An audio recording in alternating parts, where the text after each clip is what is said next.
Welcome to Dave and Dharm Demystify, a FinTech Futures podcast, helping make sense of the world of FinTech and digital finance.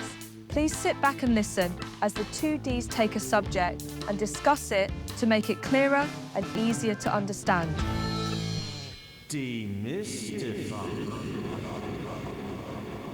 Welcome to today's show, and we are delighted, absolutely delighted to welcome Cristina Pieretti from Moody's to join us. So Cristina, would you like to start by telling us a bit about yourself and your role in Moody's? Yes, of course. And good morning, everyone. And the pleasure is mine. I am Cristina Pieretti. I've been in Moody's for the past 17 years, and I currently head a unit that is called Digital Content and Innovation. Basically, think about the distribution of all the content that Moody's delivered to participants in the financial industry, as well as leading our innovation efforts. And that's, of course, very focused at the time on GenAI initiatives. Sounds like quite a broad church in terms of what you cover, but we're here to talk specifically about AI and GenAI. And I mean, it sounds like you'd be able to answer the question of when did Moody's first start getting interested in GenAI?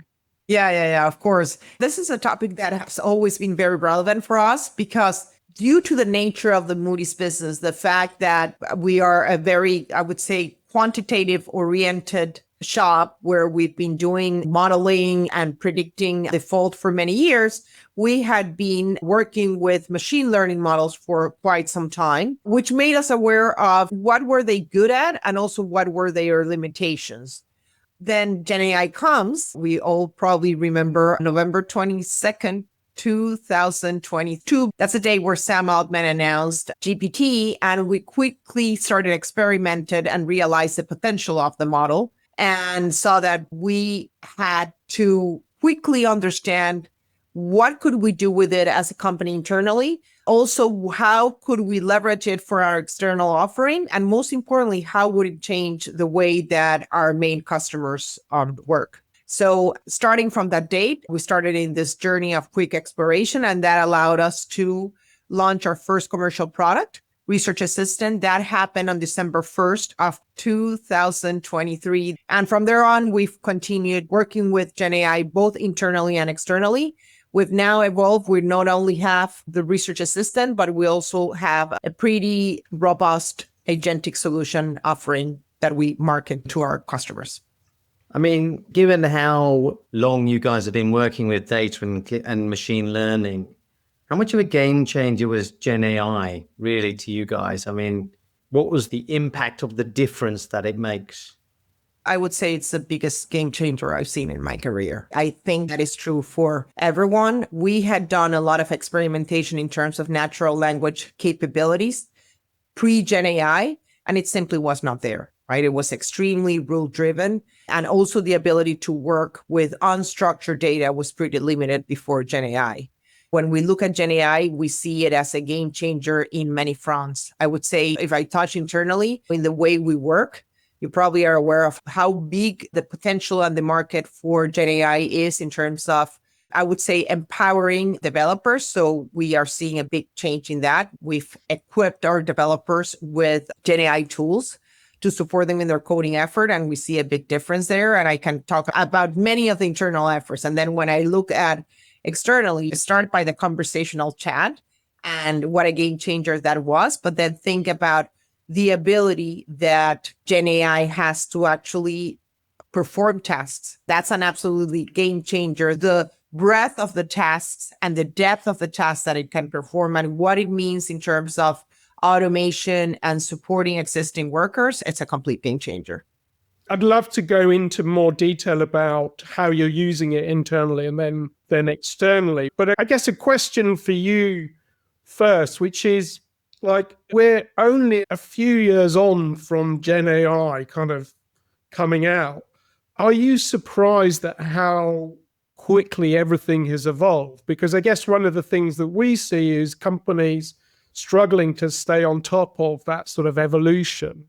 I mean, I don't think I've seen anything which has evolved so quickly from a technology point of view in my career. So I just wondered sort of what your sort of personal reaction to it. Is it been breathtaking, or How have you managed to stay on top of things?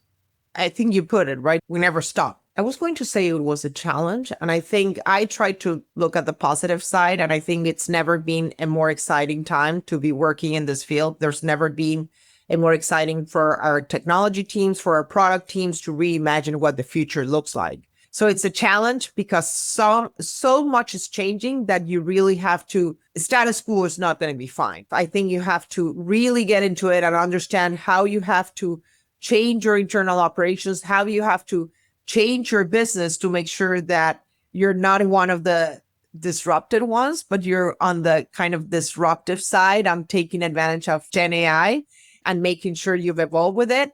That said, I think the opportunities it opens are immense. You mentioned breathtaking. I think it's absolutely breathtaking. And in many fronts, it's not only on the, for example, if I think about Moody's as a company on the products we might offer, but it's also in our day-to-day lives. I have 3 kids, 2 in college, 1 in high school, and I see how they're now leveraging GenAI. That's a thing that I don't think the 3 of us ever did. I think about how we prepare presentations. Yesterday, I was preparing a deck and I was literally brainstorming with ChatGPT about what was the best way to present the message. So I think it's an absolute game changer in many fronts.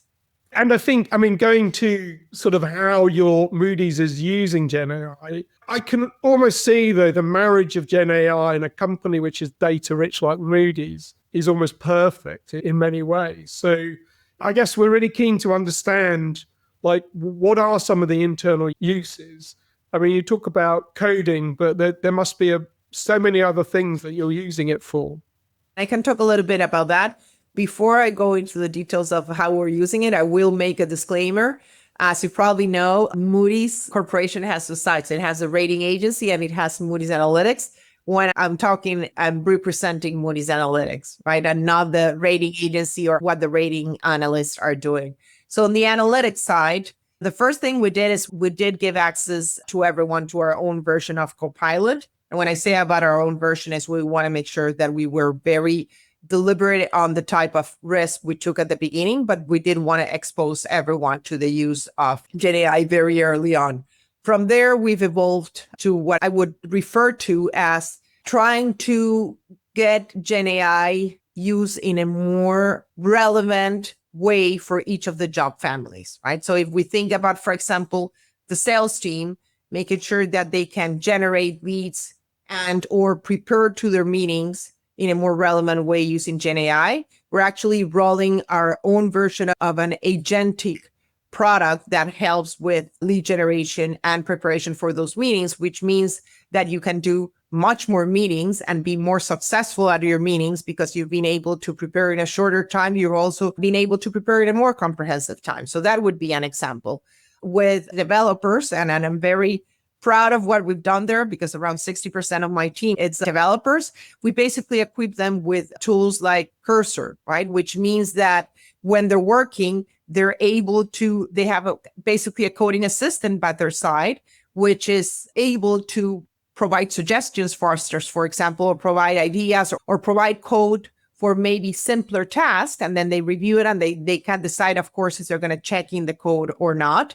I'm going to give you a third example and then I'll stop. In terms of our strategy teams, our product teams, as opposed to, for example, producing a long product brief to give an idea to the engineers about what is the type of product they want to develop, they are now able to vibe code a prototype, which has 2 benefits. It allows them to show to the customers what the potential product would look like and understand if that's a good product or not, get market feedback very quickly, and also show the engineers, as opposed to showing an idea on a PowerPoint or a Word document, show the engineers an idea of what they want to develop. So it speed up the process and the understanding of the final product incredibly.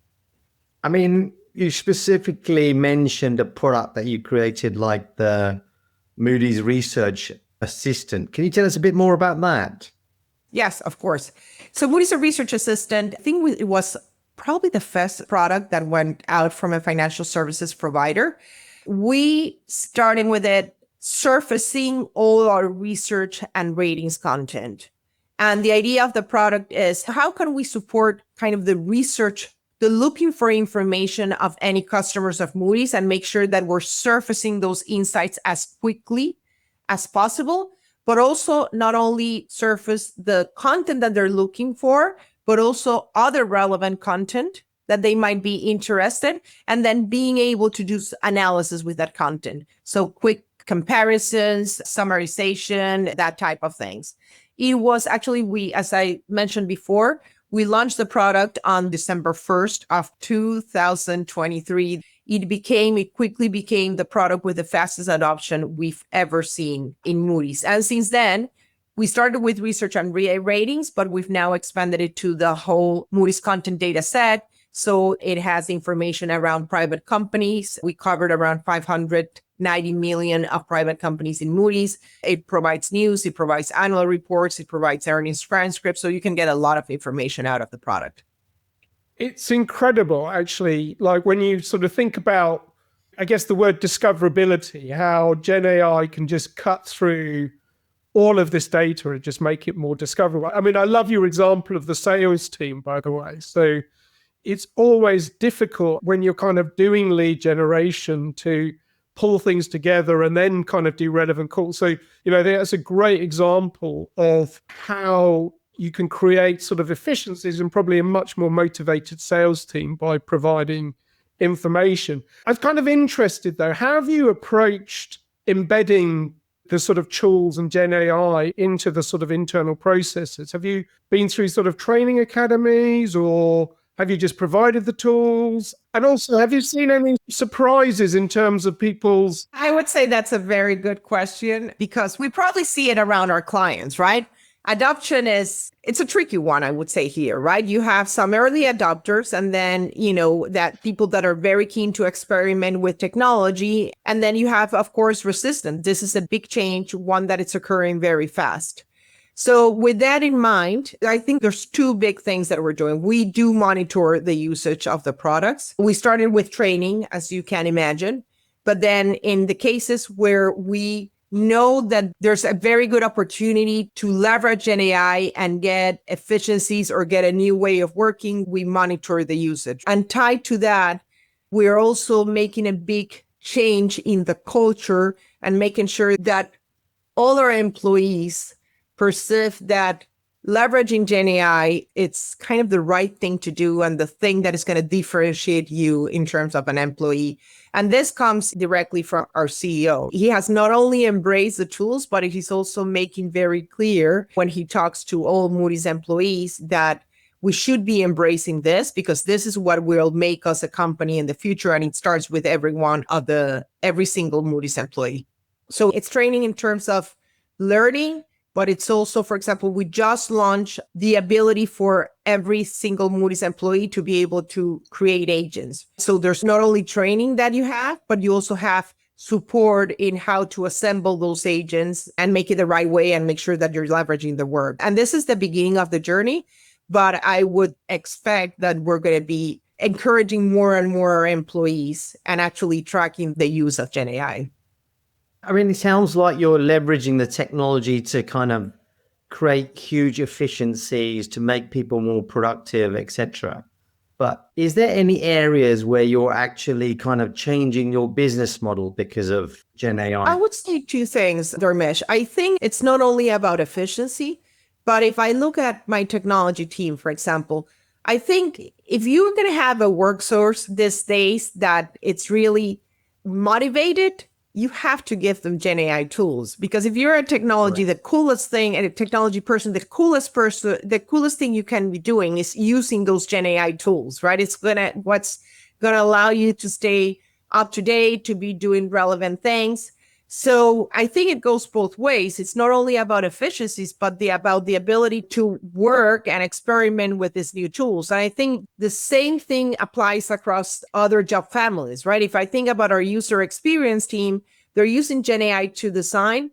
GenAI is not going to create for example, in this case, the coolest design. It needs still the human touch to make sure that you are picking the best design, that it's consistent with our brand, that it's usable, but it can give you, for example, 10 different options as you're brainstorming with it at the beginning, as opposed to you having to come with those options. Or it might give you a different perspective that you might leverage or discard. So I think it's not only, of course, there's efficiencies, but there's also, I would say, a more interesting and exciting set of tools to work with that presents alternative ideas that you might be considering or not. I mean, it's so fascinating because I've started looking at GenAI. It's a bit like a key which unlocks stuff. Like if you're a designer in a business, you can use it to kind of very quickly come up with ideas. It may be that those ideas are not the ones that you finally use, but it's sort of that whole thing of a blank sheet of paper has kind of almost disappeared. I certainly find it incredibly useful. It means you can kind of get started, get going, keep motivated. I mean, I think that's to your point, keep motivated for longer. One of the sort of things I ponder, like you talk about people within Moody's being able to create their own agent solutions. I mean, I presume that's everybody, not just the developers. Is that right? No, that's for everyone. And actually, I would say we're making a big push outside of the development community. If I think about how we're approaching this internally in Moody's, there's three things. And I'll actually get back to the question that Dharmesh asked about the processes, right? We're thinking about what external tools can we leverage to make, again, our workforce more productive, but also allow them to focus on what they really want to focus. Going back to your point, Dave, if I'm a salesperson, do I want to spend the majority of my time preparing for a meeting? Or do I want to spend the majority of my time having a meaningful conversation with my customer that will allow me to eventually close the deal, right? I think that's a great example. So what external tools can we use? The second part of this transformation is what part of my day-to-day work could be done by an agent, right? So to give you an example, do I want to be engaged in the conversation I'm having with you too? Or if this was a customer meeting, do I want to spend all my time taking notes and making sure that those notes are correct? An agent probably can take the notes and summarize. Copilot does that pretty well. So we're looking at the different tasks we do on a day-to-day and trying to identify which one of those tasks could be done by an agent so I can spend more of my time doing relevant things. And the third thing, as a result of this, how does the process change, right? If I think about what is the process that we follow to develop a product, as an example, it currently starts with someone from the strategy team identifying an idea and then doing a bunch of market research and then eventually putting together a document that describes the idea. So it goes then to what we call the development squad. That process, as opposed to taking months, can now take, days or weeks because you have a lot of these tools helping you do the research of the idea, putting together in terms that can be understood. So there's definitely an impact also in the processes in terms of shorter timelines and different ways to accomplish the things you used to accomplish. And by the way, we're talking internally, but you can see the same impact externally. When I talked about the same tool that we're using for our sales team, which we call a sales and marketing tool, when I we have a lot of banks globally are Moody's customers. And surprisingly, I was talking about this internal effort that we're doing. And they said, oh, so that means that tool could give an excuse to our bankers to call their customers with some relevant news. And I said, exactly, that's what it's doing for you. Because let's say you have a group of customers and it's going to tell you, oh, something happened in the market that is relevant for this customers, or this customer just made an acquisition, or a competitor of this customer's, this happened to one of the competitors of your customers. So it's a game changer to them, right? It immediately gives them, if you're a salesperson in a bank or in a corporation, what you want is have an excuse to pick up that phone or write them an email to have a conversation with them. Fantastic. Can I ask then, in terms of like the way you work, and it sounds like there's a sort of cultural shift going on because of GenAI. So yeah. Are you changing the way you kind of measure things internally? So if things are suddenly taking a lot less time to do, does that mean that the KPIs have to change around? So how do you kind of put Yes, and we've had a lot of conversations around that. To be candid, I think we're still very early on to change those KPIs. I think the majority of the KPIs right now have to be around adoption and trying to make sure that we maximize adoption of the tool. And once we have out of that adoption, then you can observe how are things changing, right? And should you expect, I don't know, 20% reduction on the time that you have, or should you expect a reduction on costs, or should you expect more revenue growth per employee? And I think we're still very early on in the journey to be able to define the KPIs. I think you have to observe the adoption, understand where are the changes, and then from there determine the KPIs. I mean, it sounds like you're ahead of the game. You're plowing through not just like a single use case, but, embedding in the organization. I'm intrigued because you work with a lot of banks. I mean, what are you seeing from your customers? Are they adopting it as quick as and as hard as you guys, or are they kind of behind the times at the moment?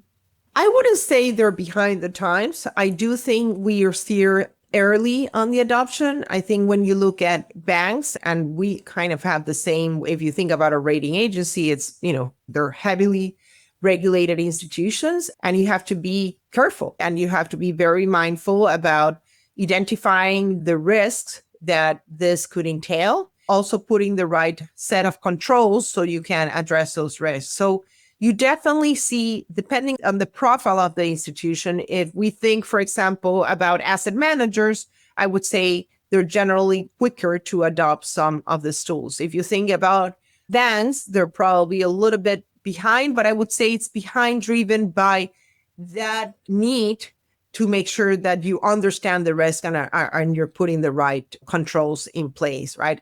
The other thing I would note is it varies. You see banks that are much more advanced or companies that are much more advanced, others that are still waiting to see what happens and what are the results for others before they adopt it. And in that regard, I would compare this a little bit of what we saw with the cloud adoption around 10 years ago, right? You had some companies that jumped right into it as others were waiting. But then from one day to the almost from one day to the other, we started seeing a big shift towards adoption of the technology. And I would think that we're going to see something similar. I'm already seeing it when I compare the initial conversations I had back in late 2023, early 2024 to the conversations I'm having now. There's definitely not a doubt. There's consensus that this is going to be a game changer and it has to be adopted. I do think that the level of adoption varies depending on where they are with their journey, right? So I don't think it's an if, I think it's a when, right? And I think it's going to vary depending on the risk profile and also on the how big or how sophisticated of a tech organization do they have. Just wondered if there's any, you don't have to answer this, but I just wondered if there's any banks which stand out in terms of initiatives that you've seen, which you think... Yeah, you're putting me in a difficult position because I cannot point. There's always, and you see it in the news, right? That some banks that are going to be much more advanced in terms of their technology effort and how much they talk about GenAI. The one thing I would say, I think across the board, you see mandates from their board of directors and their C-level about the adoption of GenAI. So as I mentioned at the beginning, I've been 17 years here. I've never had been a time where there's so much interest on a topic, right? You have guaranteed a meeting once you say you're going to talk about GenAI and how can you support the efforts of your customers, or how you can talk about what are the industry trends. There's definitely a lot of, I'm not going to say only interest, there's commitment to leverage GenAI in one way or the other. Thank you, because I totally respect that I put you on the spot. Apologies. But on the other side, though, because Moody's, as you describe it, you're very like a financial services company. You're about data, you're about security. You can't afford to get things wrong. So I guess the question is sort of what are some of the challenges that you've had to really think about overcoming in terms of GenAI? And are those similar to some of the challenges that your banking clients are discussing as well? So I would say the first one starts with how you approach GenAI and what type of data do you rely on. And I would say internally, and both in the way we approach our GenAI commercial offering, our main driver, of course, is to mitigate hallucinations, right? I think when you talk to anyone, what's the main concern? that they have with GenAI, at least in terms of accuracy, is, well, can I trust the data? Can I trust the responses of this tool? Can I trust the output of an agent?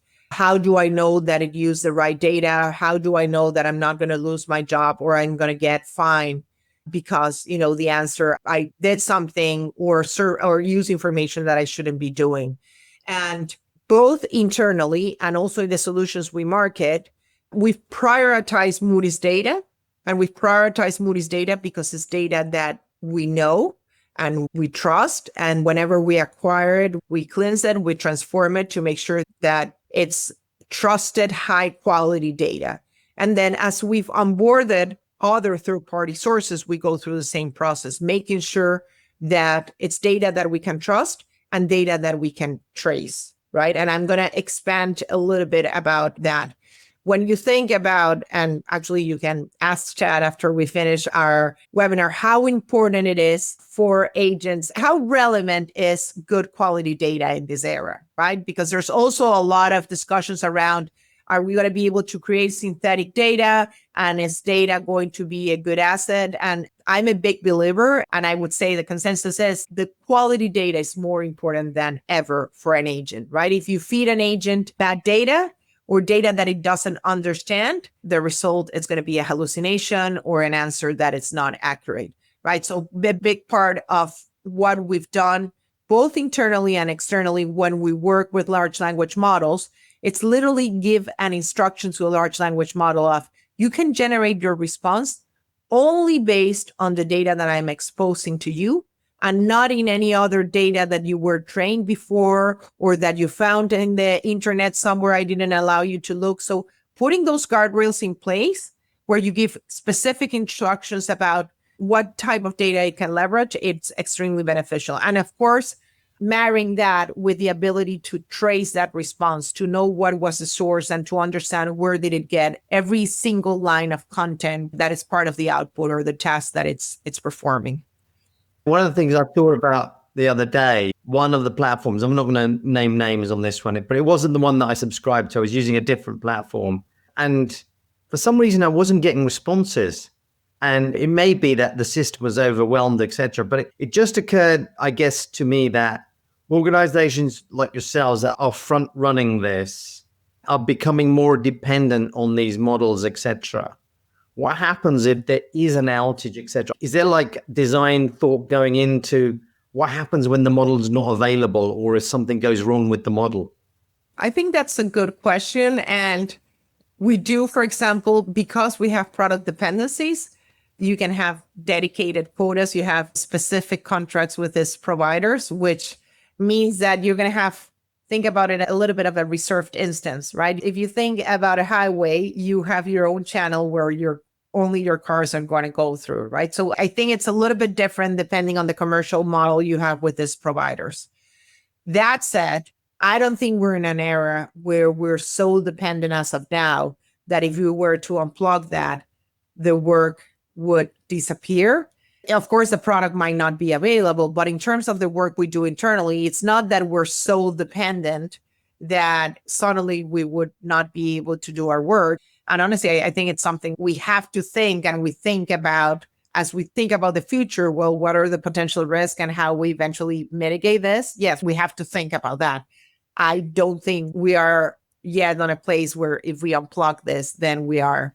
You're held back. I mean, it occurred to me because of things like all the banks going towards cloud and then the regulator saying, well, hold on a sec, you can't just delegate the responsibility of the cloud provider to be available all the time. So you have to have some contingency.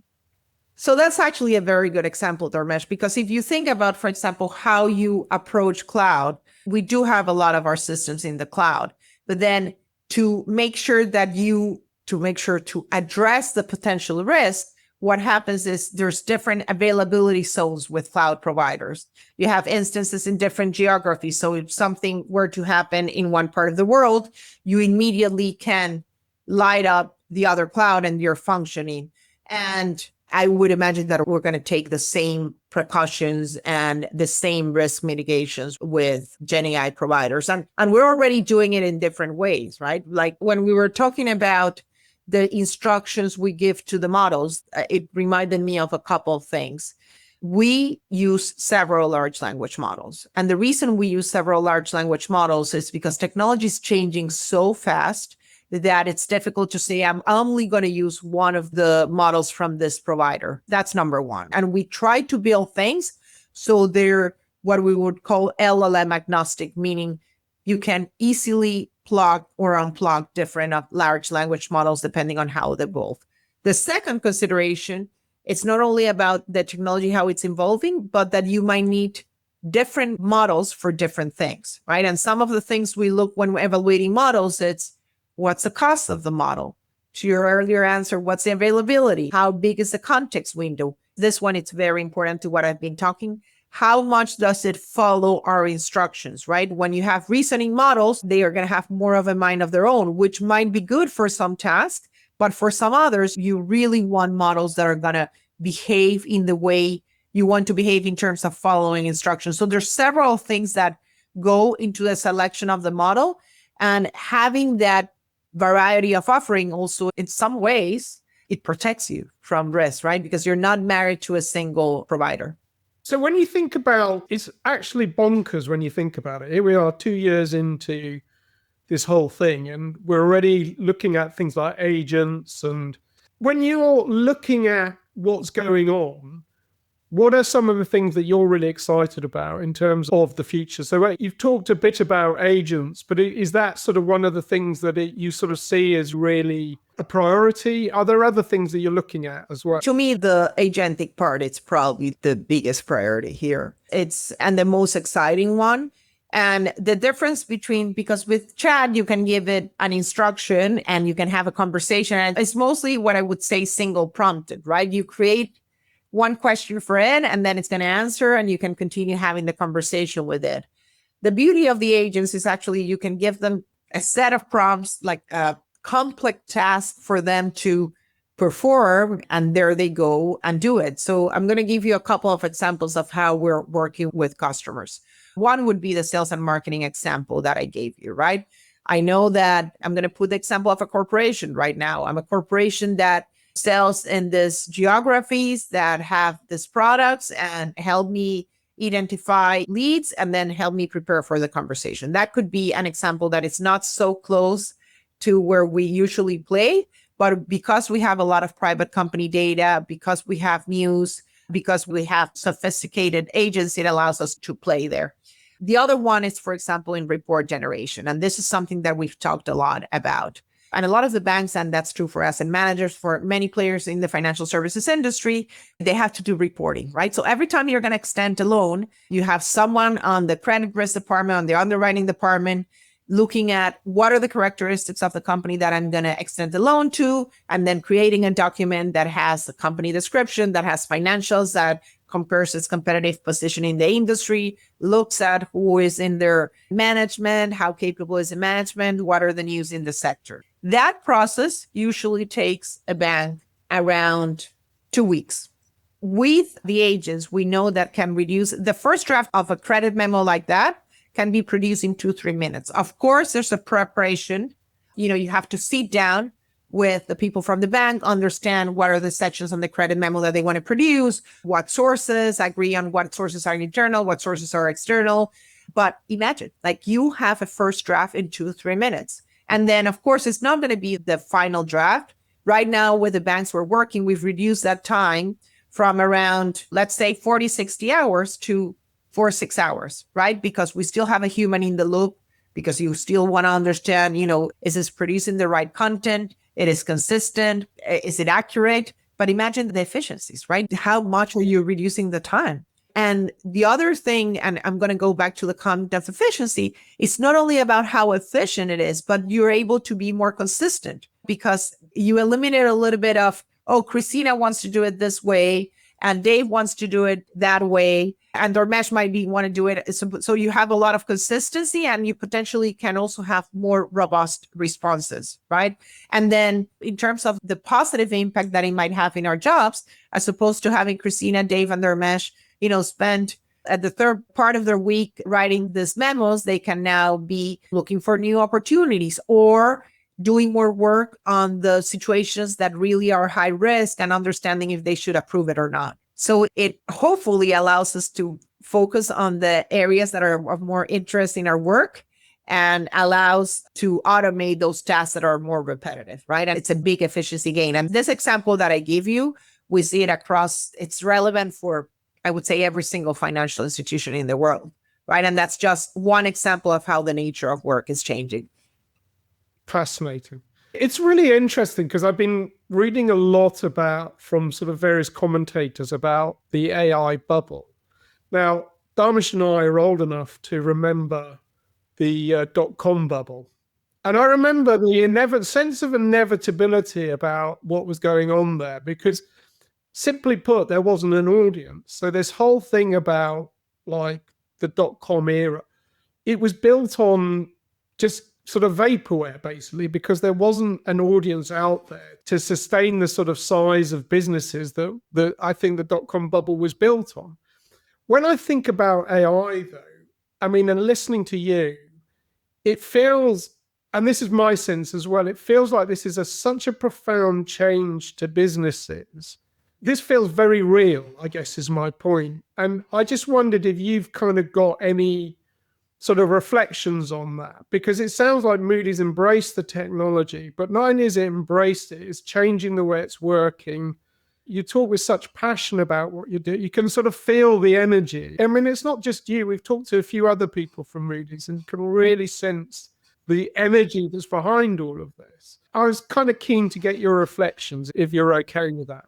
I do think this is really transformational, right? And it's not only at work. I have my two older kids are in college, and I always tell them, and my oldest is actually looking for an internship. And I'm like, you have to make sure that your GenAI skills are there, right? Because you see it across different industries. You see consulting firms. I don't know if you've seen that they think they have to hire potentially less people or less junior talent because some of this tasks can be automated. And I know these are tricky topics, but there's definitely a transformation in the way we work. I think that's not going to change independent of the topic of the bubble. And I'm going to talk a little bit on the bubble, right?